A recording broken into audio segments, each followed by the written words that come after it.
అంటే ఏం కొన్ని సక్సెస్ చూసేటప్పుడు ఏం చెప్పాలో తెలియదు, చాలా చెప్పాలంటే అది మొత్తం అన్ని మిక్స్ అయిపోతుంది అనమాట, అన్ని రసాలు కలిసిపోతాయి. సో ఏం చెప్పలేము. బట్ మోహన్ బాబు సార్ జనరల్గా వచ్చేసి మన దేవుడి సినిమాలు తీసినారంటే కొన్ని కష్టాలు వస్తాయి అంటారు.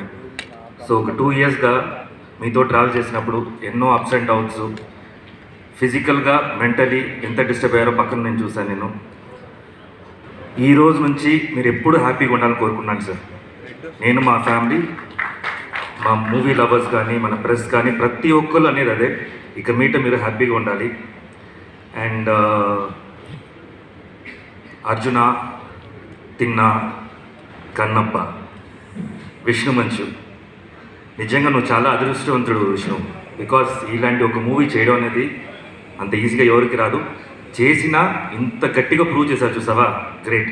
Congratulations once again. అండ్ అందరూ ప్రతి టెక్నీషియన్స్కి, ఆర్టిస్ట్కి, ప్రతి ఒక్కరు అయినో మీరు ఎంత హార్డ్ వర్క్ చేశారు. డే అండ్ నైట్ 48 hours కూడా కొంతమంది అసిస్టెంట్ డైరెక్టర్స్ నిద్రపోకుండా కంటిన్యూస్గా ఫాలోఅప్లో ఉంటారు. నాకు తెలుసు మీకు 12 o'clock అయినా కూడా మోహన్ బాబు సార్ దగ్గర నుంచి కాల్ వచ్చేది. అప్పుడు ఏం చెప్పాలో తెలియకుండా భయంలో వీళ్ళు ఏదో ఒకటి చెప్పేసి తిట్లు తినేవాళ్ళు.